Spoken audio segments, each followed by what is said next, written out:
Hello, everybody. I'm a practicing therapist and a doctoral student of psychology. Today, we are going to go over 5 things that avoidants do for the person that they love. Why do I think this is so important for a lot of y'all to learn and understand? Avoidant individuals are not very expressive folks. They may not directly tell you they love you, or they may not say it very often, and it leads to a lot of individuals feeling very neglected in these relationships. But it's very important to recognize that every person shows love a little bit differently, and I will say there are some common and similarities between how avoidance, specifically dismissive or fearful leaning dismissive, shows how they love somebody, and it's usually through actions. And today we are going to go over 5 of those actions so that you guys can understand that you are in fact loved. It's very frustrating to be in a relationship with an avoidant, and I know that. I work with a lot of couples, and I see the partner of the avoidant sometimes can get increasingly frustrated when they see that their partner is not making progress to show love. But the avoidant individual may actually feel frustrated because they do love their partner and they show it in these ways. And a lot of my patients actually directly have told me this straight up.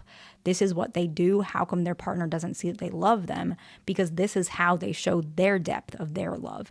And the very first one is they will actually ask you to instruct them on how to talk to you so that you feel loved. They ask you how they should respond so that they can show you that they care. Now, a lot of people get this confused. They think if a person does this, if an avoidant does this, it means they don't care and they just are trying to, do it halfway. It's not from their heart. They're just doing what you ask to make you be quiet, right? Just to make you happy, just so the argument ends. That is not why many avoidants do this, especially decent people in general, decent men, decent women. They do this because they care about you. They want to make you happy. Let's say, for example, that you had a rough day at work and your boss said something that made you a little bit uncomfortable about the performance at work. Not a personal comment, something about your performance, and it made you question if this job is really for you. You're coming to them wanting a shoulder to cry on. You want some empathy. You're not necessarily looking for solutions because you feel genuinely that things will work out the next day or in a couple days, but you just want to vent, to get this feeling off your chest and feel safe again.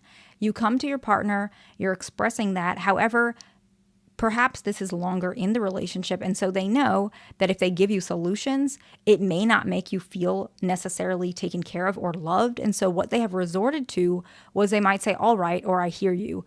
That is unfortunate, or I'm listening, right? Very subtle, very small responses, not very deep. You might be expecting, wow, that must have been really hurtful. Your boss could have definitely said that another way. Or you put so much effort, I'm so surprised your boss doesn't see that. Maybe you're expecting that. The avoidant individual does not know to say that. If you ask an avoidant, which I have done this many times, I used to be one, they will literally tell you, I don't know what you want. Like, I don't know what you want me to say. I'm here. I'm listening. I want to be there for you. I don't know what you want. And so often a lot of them will say, just tell me what you want to hear and I'll say that. What can I do to make you feel better? Let me show you that I care. Just tell me what you want me to say. And that is true. Just tell them and they will tell you that. Eventually, as you continue to tell them, they will get better at it. But a lot of these skills are like a muscle. When they were younger, they didn't work on these skills. They worked on other skills, but perhaps they didn't work specifically on this one. So it doesn't mean they can never get there. They just need more training in that regard to do so. Just like you might need more training in another area, maybe confidence or independence. These are skills you pick up as time goes on. It's not a personality flaw. It's not a neurological issue. It's just the way some people are conditioned, and they can rewire and rechange those things. And so by you instructing them, it really helps. And the reason why this is how an avoidant shows that they love you is because by them asking your instruction, it's a value of their time. It shows that they care. A lot of avoidant individuals do not necessarily care too much. They could very well just keep blocking you out or exaggerate just to make you be quiet. But they're not doing that. They're saying, what can I do to make you feel loved? Specifically for you, it means a lot to them, okay? The next one is they make sacrifices for you, okay? Whether it's giving up time, habits, or even preferences. Yes, a lot of avoidants do give up preferences, even if it's momentarily, for the person they love to make you happy, right? They put your needs sometimes ahead of their own when it matters, and they don't make you feel guilty about it. They love to do it. Let's give an example. Let's say the avoidant individual does not like nuts in their brownies, and maybe you do. And you guys have decided, hey, let's go ahead and get one brownie. Let's say you guys are at the mall or some location and you want just a small piece to share together before you guys go to dinner, something like that, okay? So you get a brownie. The partner likes nuts in their brownies. The avoidant does not like nuts. However, they got the one that you wanted because when you guys split it, you will get what you like. They may either pick the nuts out or they just might eat it just because it makes you happy. They have given up a preference for you. They made that sacrifice. It doesn't seem like a lot, but a lot of avoidant individuals are very self-centered folks. When they grew up, they were raised in an environment that emotions don't matter. If you care about another person, you are needy, you are invaluable to the family construct, to the family unit, and you might even be burdensome. Care about yourself. Stop worrying about other people, suck up your emotions and be strong, lead this family or, be a role model to your siblings, whatever it is. That's their perception. And so sacrifice can sometimes be actually a sign of weakness for them, but they love you enough that doesn't matter really much anymore. They'd rather sacrifice for you. And that is one way that they show that they love you, this action, right? Some of the things that they do for you. The next one is they follow through on their word. This is not always the case, but normally if they don't follow through with their word, they apologize and they tell you the reason. So what does follow through with their word means? Maybe you wanted something specific for your birthday. And maybe you wanted a birthday party. Avoidant individuals, not really a birthday fan, just being honest. They're not really that type of person. But they may do that for you. Typically, they buy you a present every year. But this year, you said you wanted a surprise party. And they said, I promise that I'm going to give that to you. And you have a hard time believing them because they never did this before. But they follow through. They do, in fact, give you a surprise party. Or if they somehow it doesn't work out, they say, I tried to do it, but it failed because of X, Y, and Z, but I'll try again next year. They follow through, or they add clarity as to why. They care about you. It's important to them. The next one is very, very important, okay? Folks, this one, a lot of people might take wrong, but I'm telling you, this is very important. Avoidants do this when they love you. They try to add clarity for your misconceptions towards them, okay? Add clarity towards your misconceptions. Example being, let's say they're texting somebody at 6 or 7 p.m. and it's after work, so you get concerned. Who are you texting at this hour? And it might legitimately be a coworker, a colleague asking for something.